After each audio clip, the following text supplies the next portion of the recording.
नमस्कार, मैं श्रेया शर्मा और आप देख रहे हैं day to day news Bharat. हम आपसे वादा करते हैं कि पूर्णतः निष्पक्षता के साथ पत्रकारिता करेंगे और हमारा कोई भी पत्रकार फील्ड में किसी से किसी भी प्रकार का उपहार या विज्ञापन स्वीकार नहीं करता, ना ही किसी को ब्लैकमेल करता है। हम दबे कुचले लोगों की आवाज बनते आए हैं और आगे भी बनेंगे।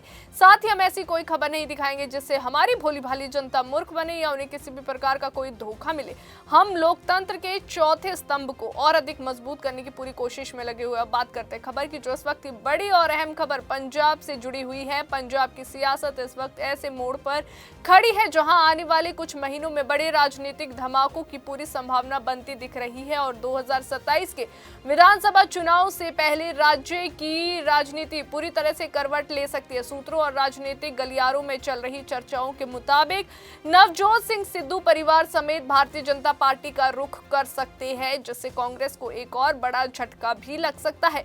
सिद्धू पहले ही कांग्रेस नेतृत्व पर गंभीर आरोप लगा चुके हैं कि मुख्यमंत्री की कुर्सी के लिए करोड़ों रुपए देने पड़ते हैं और पार्टी के भीतर टिकट से लेकर पदों तक सब कुछ पैसे और सिफारिश से तय होता है।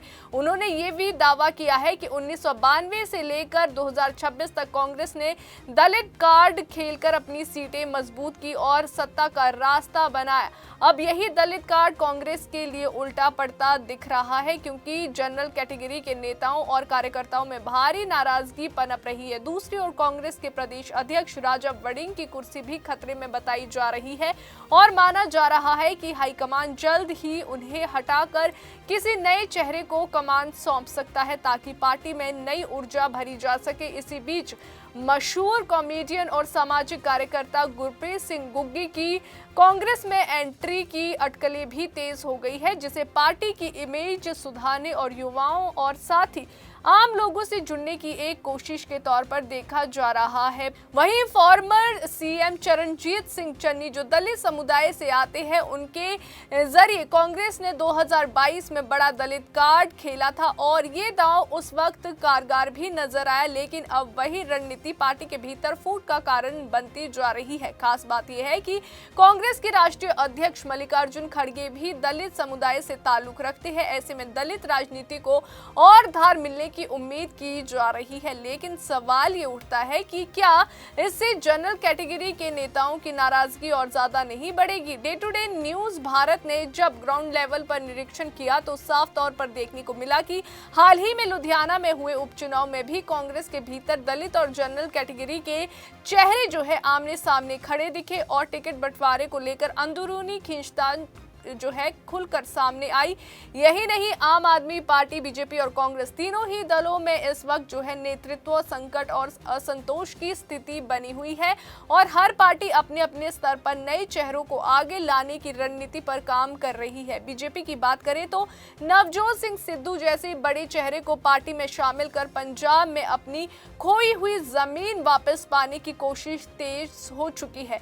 सिद्धू का आक्रामक तेवर, उनकी पहचान और मीडिया में पकड़ बीजेपी के लिए फायदेमंद साबित हो सकती है, खासकर तब जब पार्टी राज्य में अभी तक कोई करिश्माई सिख चेहरा खड़ा नहीं कर पाई है। उधर आम आदमी पार्टी जो इस वक्त सत्ता में है, वे भी अंदरूनी कलह और सरकार विरोधी माहौल से जूझ रही है और कई विधायक और साथ ही नेता जो पद है उनके पीछे नई राजनीतिक ठिकाने तलाशते दिख रहे हैं। राजनीतिक विशेषज्ञों का मानना है कि 2027 तक पंजाब की सियासत में कम से कम 10 से ज्यादा नए या बदले हुए चेहरे उभर सकते हैं, जिनमें दल बदल करने वाले बड़े नेता, नए युवा चेहरे और फिल्म, खेल और साथ ही सामाजिक क्षेत्र से आने वाले लोग शामिल हो सकते हैं। इन तमाम घटनाक्रमों के बीच सबसे बड़ा सवाल यही है कि क्या कांग्रेस एक बार फिर दलित कार्ड के सहारे जो है सत्ता में वापसी की कोशिश करेगी या जनरल कैटेगरी के नेताओं को आगे बढ़ाकर कोई नया सामाजिक संतुलन बनाएगी। साथ ही ये भी देखना दिलचस्प होगा कि मल्लिकार्जुन खड़गे और हाईकमान पंजाब में संगठनात्मक बदलाव को किस दिशा में ले जाते हैं। क्या राजा वड़िंग की छुट्टी तय है और क्या गुरप्रीत सिंह गुग्गी जो है जैसे चेहरे पार्टी की साख बचा पाएंगे। वहीं अगर बात की जाए सिद्धू अगर बीजेपी बीजेपी में जाते हैं तो क्या वे पार्टी के लिए तुरुप का इक्का साबित होंगे या उनकी विवादित छवि बीजेपी के लिए नई मुसीबतें भी खड़ी करेगी। कुल मिलाकर पंजाब की राजनीति में आने वाले 2 साल बेहद अहम साबित होने वाले हैं। दलित बनाम जनरल कैटेगरी की राजनीति, नेतृत्व परिवर्तन, दल बदल, नए चेहरों की एंट्री और बड़े नेताओं के तीखे बयान 2027 के चुनावी रण को और भी दिलचस्प, तनावपूर्ण और विस्फोटक बना सकते हैं। ये तय है कि पंजाब की सियासत अब पुराने डर्रे पर नहीं चलेगी और आने वाले समय में जो भी बड़ा फैसला या बड़ा दल बदल होगा वे पूरे राजनीतिक समीकरण को पूरी तरह से बदल कर रख देगा। अभी के लिए फिलहाल इतना ही। देश और दुनिया की ताजा खबरें जानने के लिए देखते रहिए day to day news Bharat और हमारे चैनल को लाइक, शेयर और सब्सक्राइब करना ना भूलें।